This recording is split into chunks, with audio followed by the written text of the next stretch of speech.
Bonsoir frères et sœurs, alors je reviens vers vous avec un message de Dieu que j'ai reçu samedi 8/02/2020 à 22h30 du soir.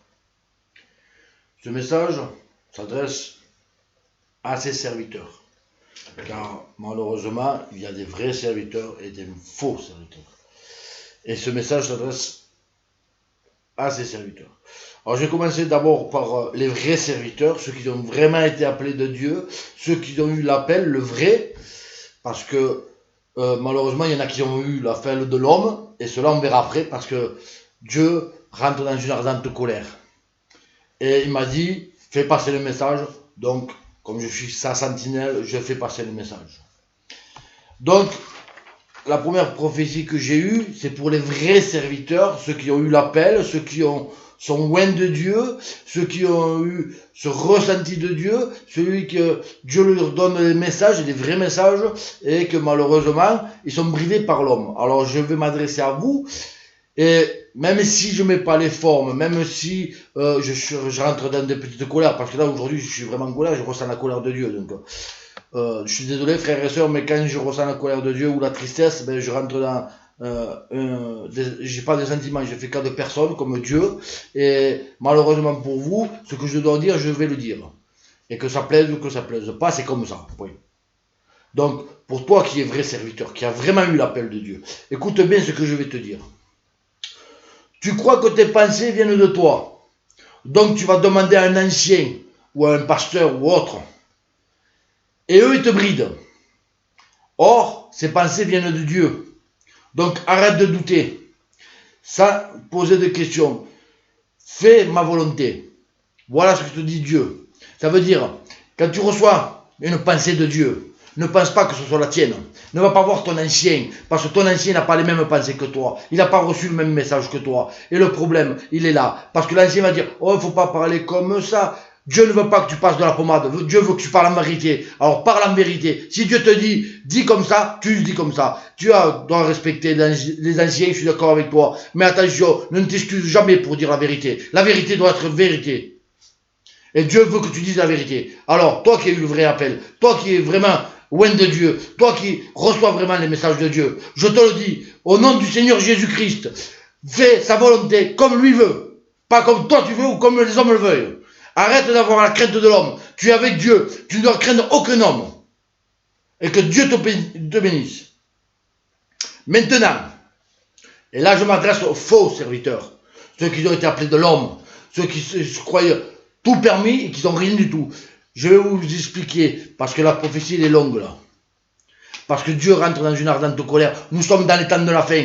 Dieu en a marre de ses serviteurs qui passent de la pommade, qui disent Dieu est amour, il pardonne, Dieu est amour, il pardonne. Ils passent que de la pommade, de la pommade, de la pommade. Non, non, Dieu il a dit, passe à l'alcool. L'alcool, ça veut dire la vérité. La vérité, ça veut dire que Dieu est amour, oui, gloire à Dieu. Mais il est droit et juste. Et n'oubliez pas une chose, il n'a pas épargné son fils sur la croix. Il ne t'épargnera pas toi non plus. Il n'a pas épargné des peuples, il en a disséminé tout entier. Il les a voués à l'interdit. Hommes, femmes, enfants, et nourrissons, et bétail. Il a tout éliminé. Il a tout voué à l'interdit. Tu crois qu'il va avoir pitié de toi? Non. Moi, je te le dis. Dieu est juste et droit, avant d'être amour. Alors maintenant, les serviteurs qui ont été choisis, non de l'homme, non de Dieu, mais pour l'homme. Les serviteurs que je choisis, voilà ce que dit Dieu. Les serviteurs que je choisis n'ont pas besoin d'aller aux études bibliques ou autres, faire des séminaires ou quoi que ce soit. Hein? C'est moi, l'Éternel, qui les forme selon mes besoins et mes désirs. Il y en a trop qui sont formés sans être appelés. Que celui qui n'a pas eu le vrai appel s'arrête de suite, car je vais rentrer dans une ardente colère.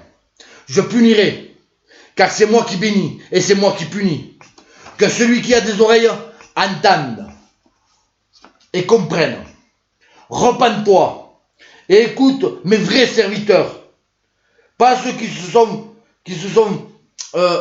fait serviteurs pour leurs convoitises et leurs iniquités. Mais les vrais serviteurs, ceux qui ont eu le vrai appel, suis-les. Les autres, abandonne-les. Ensuite, toi qui es faux serviteur, qui est appelé de l'homme, avoue et délaisse. et tu obtiendras miséricorde. Parce que si Dieu rentre dans son ardente colère, je te le dis de la part de Dieu, il vaut mieux la colère du diable que la colère de Dieu. Parce que quand c'est la colère du diable, tu peux prier Dieu pour qu'il te délivre de cette colère-là. Mais quand c'est Dieu qui rentre en colère contre toi, qui va te délivrer? Alors je te le dis, repens-toi, avoue des laisses, et je te promets que tu obtiendras miséricorde. Parce que ce n'est pas la carte qui fait le pasteur, c'est le pasteur qui fait la carte. Les apôtres n'ont jamais eu de carte. Les apôtres, ils ont été appelés de Dieu. Ils prêchaient par révélation. Ils ne prêchaient pas parce qu'ils ont été étudiés et on leur donné un livre à prêcher comme ça. Non, faux. Les apôtres, c'est la vraie église. Il faut revenir à cette époque-là. Et pour vous, les faux serviteurs, les mauvais serviteurs, j'ai un verset biblique pour vous. Dans Ézéchiel 34, du verset 2 au verset 17. Je vais le lire pour que tout le monde soit au courant. Fils d'homme, prophétise contre les bergers d'Israël. Prophétise et dis-leur aux bergers. Ainsi parle l'Éternel. L'Éternel, malheur aux bergers d'Israël qui se repaissent eux-mêmes. Les bergers ne devraient-ils pas faire paître les brebis? Vous mangez les graisses. Vous êtes vêtus de laine. Vous avez sacrifié les bêtes grasses. Vous ne faites pas paître les brebis. Vous n'avez pas fortifié celles qui étaient faibles. Soigné celles qui étaient malades. Passé celles qui étaient blessées. Vous n'avez pas ramené celles qui s'égaraient. Cherché celles qui étaient perdues. Mais vous les avez dominées avec force et rigueur. Elles ont été disséminées par manque de bergers. Elles sont devenues la proie de tous les animaux de la campagne. Elles ont été disséminées. Mes brebis errent sur toutes les montagnes et sur toutes les collines élevées. Mes brebis sont disséminées à la surface de tous les pays. Nul n'en prend soin, nul ne les cherche. C'est pourquoi, berger, écoutez la parole de l'Éternel. Je suis vivant, oracle du Seigneur, l'Éternel. Parce que mes brebis sont au pillage et parce que mes brebis sont devenues la proie de tous les animaux de la campagne, faute de bergers, parce que mes bergers ne prennent pas aucun soin de mes brebis, parce que les bergers se repaissent eux-mêmes et ne faisaient pas paître mes brebis. À cause de cela, berger, écoutez la parole de l'Éternel. Ainsi parle le Seigneur l'Éternel. Me voici contre les bergers. Je réclamerai mes brebis de leurs mains. Je ne laisserai plus faire paître mes brebis pour que les bergers ne se repaissent plus eux-mêmes. J'arracherai mes brebis de leur bouche et elles ne seront plus la proie pour eux. Car ainsi parle le Seigneur l'Éternel. C'est moi-même qui prendrai soin de mes brebis, et j'en ferai la revue, comme un berger fait la revue de son troupeau quand il est au milieu de ses brebis éparses. Ainsi, je ferai la revue de mes brebis, et je les arracherai de tous les lieux où elles ont été disséminées, un jour de nuée et de brouillard. Je les ferai sortir d'entre les peuples, je les rassemblerai de divers pays, et je les ramènerai sur leur territoire. Je les ferai paître sur les montagnes d'Israël, le long des ruisseaux et dans tous les lieux habitables du pays. Je les ferai paître dans un bon pâturage, et leur parc sera sur les montagnes du haut pays d'Israël. Là, elles reposeront dans de parcs agréables et elles pourront paître dans de grands pâturages sur les montagnes d'Israël. C'est moi qui ferai paître mes brebis, c'est moi qui les ferai reposer, oracle du Seigneur l'Éternel. Je chercherai celles qui étaient perdues, je ramènerai celles qui étaient égarées, je panserai celles qui étaient blessées, et je fortifierai celles qui étaient malades. Mais je détruirai celles qui sont grasses et vigoureuses, je les ferai paître avec justice. Or oui, Dieu est amour, mais il est droit et juste. Or toi, serviteur appelé de l'homme, Et j'en connais, et je pense qu'il y en a beaucoup plus que ça. Hein, parce que moi, j'ai des témoignages où c'est qu'ils ont été appelés de l'homme. Hein. Mais moi, je ne juge pas. Je ne suis pas là pour juger. J'ai fait passer les prophéties. Dieu te dit, toi qui n'as pas été appelé de l'homme, arrête de suite. Parce que quand tu vas voir la colère de Dieu s'abattre sur toi, ou sur ton collègue qui est comme toi, tu vas commencer à trembler. Sachez une chose, c'est que l'ordre mondial arrive. Puisque le 14 mai, il va y avoir la réunion. Après, je ne sais pas combien de temps ils vont mettre pour le mettre en place. Mais sachez une chose, et ça c'est la vérité. La porte de la grâce se fermera avant, qui est l'ordre mondial. Alors je vous le dis, le Seigneur te dit d'arrêter. Alors arrête. Il vaut mieux que tu arrêtes et que tu te repentes et tu sauves ton âme. Je ne te parle pas de ta vie charnelle. Ta vie charnelle, le Seigneur, ta vie charnelle, elle va rester là. Ton corps charnel, il va rester sur terre. Lui, il te parle de ton âme. Tu veux sauver ton âme? Arrête et repens-toi. Parce que sinon, je te le dis, il n'aura pas pitié de toi. Dieu, quand il envoie quelqu'un en enfer, dans le séjour des morts, ou dans le feu de la Géhenne, ou dans les temps de feu, il ne le regrette pas. Je vous le dis, parce qu'il aura tout essayé. Là, il t'avertit encore une fois. Arrête, tu es dans le mensonge, tu es faux. Arrête, tu perds mes brebis. Ézéchiel 34, hein. Parce que tu voulais la gloire, tu voulais rester dans ton iniquité pour la soif de pouvoir. Stop, arrête. C'est pas parce que on va t'appeler pasteur que tu seras plus que notre. On est tous au même niveau. Là, moi, je fais passer le message, mais après, je reviens inutile. Je sais rester à mon niveau. Là, je fais le travail que le Seigneur m'a demandé, mais après, je redeviens inutile. Je reste à ma place. Moi, j'en connais des pasteurs, ils se glorifient. Arrête. Arrête. Parce que tu es faux. Et le Seigneur te dit, repens-toi. Alors, repens-toi. Parce que le jour qu'il va abattre sa colère contre toi, ce sera trop tard. Hein. Et si il abat, par chance pour toi, que ce soit avant la fermeture de la porte, parce que si la porte est fermée, il n'y a plus de repentance, il n'y a plus de pardon. Et tu vas y rester là. Hein. Je te le dis. Parce que quand il va revenir sur son église, la moisson, c'est tous ceux qui ont cru à la vérité et qui partiront avec lui, hein, à son avènement. Hein. Et ceux qui ont cru après, ils passeront à la cuve de la colère de Dieu. Hein. Apocalypse, hein. Il faut lire. Hein. Donc je vous le dis, au nom du Seigneur Jésus, repentez-vous. Arrêtez vos iniquités, arrêtez votre soif de pouvoir. Il vaut mieux être simple chrétien qu'avoir la responsabilité d'une église. Pourquoi? Parce que les responsables des églises, et c'est écrit hein, dans la parole, dans les évangiles, les responsables, les pasteurs, tout ça, ceux qui ont des responsabilités de brebis, Ézéchiel 34, les bergers, hein, ils seront jugés plus durement que les simples chrétiens. Hein. Comme les chrétiens seront jugés plus durement que les païens. Parce que celui qui ne connaît pas les voies de Dieu, on ne va pas le juger sur les voies de Dieu. On va le juger sur ce qu'il a fait. Mais par contre, le chrétien qui connaît les voies de Dieu et qui vit comme un païen, lui sera jugé plus durement qu'un païen. Alors je te le dis, Dieu, on arrive dans les derniers temps. Et vous allez laisser vivre comme il a voulu. Comme vous avez voulu. Et il agit comme il veut. Et il vous dit maintenant, stop, marchez comme moi je veux. Alors que tu sois chrétien, que tu sois pasteur, que tu sois enseignant ou autre, hein, je te le dis de la part du Seigneur. Marche comme le Seigneur veut. Les 10 commandements, la parole. À 100%. Parce que quand Dieu va rentrer dans l'ardente colère, frères et sœurs, je vous plains.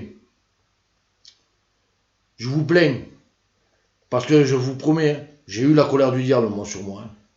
Il s'acharne sur moi. Et je glorifie Dieu parce qu'il est toujours là pour me sortir. Mais j'ai toujours cette crainte de Dieu. Seigneur, je ne veux pas que toi, tu te mettes en colère contre moi. Parce que qui me délivrera? Et la vérité, elle est là. Le diable, il t'attaque. Seigneur, aide-moi. Au nom du Seigneur Jésus, je te chasse. Tu le chasses, il n'y a pas de problème.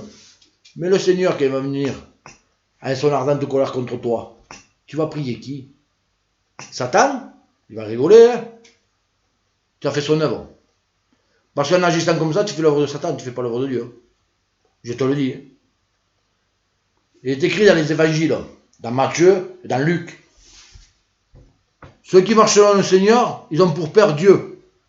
Ceux qui marchent comme les païens, ils ont pour père le diable.